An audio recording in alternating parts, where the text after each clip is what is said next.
Préparez-vous pour un voyage terrifiant au cœur de l'un des accidents de parc d'attractions les plus troublants jamais enregistrés. D'une chute dramatique à une défaillance choquante qui a tout fait basculer en quelques secondes, cette seule affaire suffira à vous faire réfléchir à 2 fois avant de vous attacher pour une attraction à nouveau. 15 septembre 2009. C'était un après-midi dégagé à Knott's Berry Farm, le jour de journée typique du sud de la Californie, parfaite pour les montagnes russes et les éclats de rire. Kyle Wheeler, 12 ans, et son père, Russell Wheeler, étaient venus pour une seule raison, monter à bord de l'accélérateur. Cette montagne russe était légendaire, une silhouette rouge et argentée filant de 0 à 82 miles à l'heure en un peu plus de 2 secondes, propulsée à la verticale le long d'une tour d'acier de 205 pieds avant de replonger vers le sol. Pour Kyle, c'était tout ce dont un enfant pouvait rêver. Une explosion de vitesse, une bouffée d'air, un instant d'apesanteur. Sa mère, Anita Wheeler, observait depuis le bas, caméra prête, souriante en voyant les deux s'installer au premier rang. Mais ce qui devait être un parfait après-midi de fin d'été allait bientôt devenir l'un des moments les plus horrifiants jamais capturés sur une attraction de parc d'attractions. Car quelques secondes après le lancement, quelque chose cède.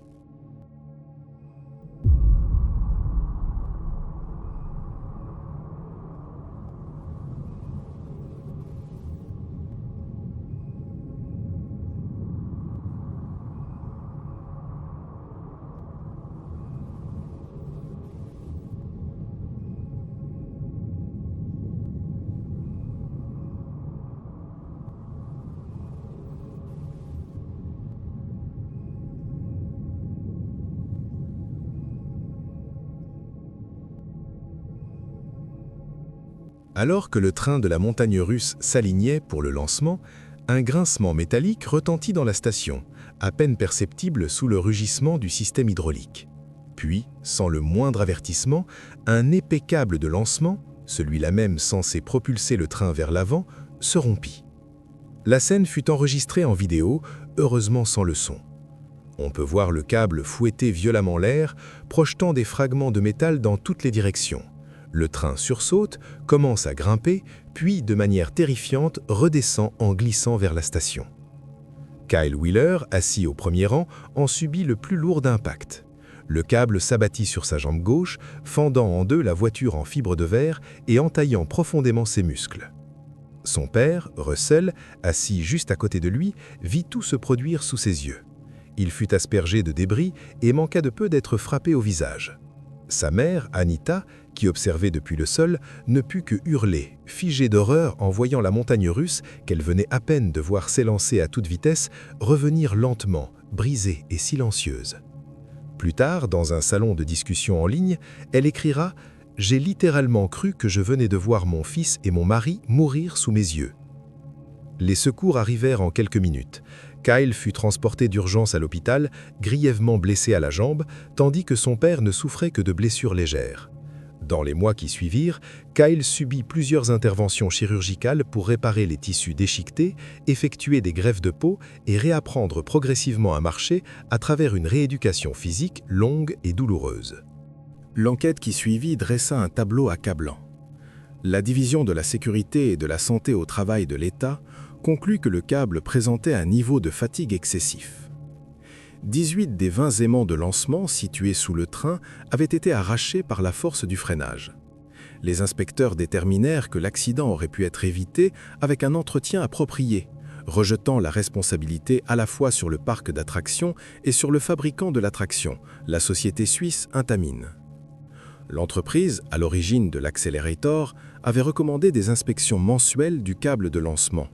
Pourtant, le parc n'effectuait ces contrôles que tous les 6 mois, et au moment de l'accident, ils avaient déjà près de 3 semaines de retard sur le calendrier prévu.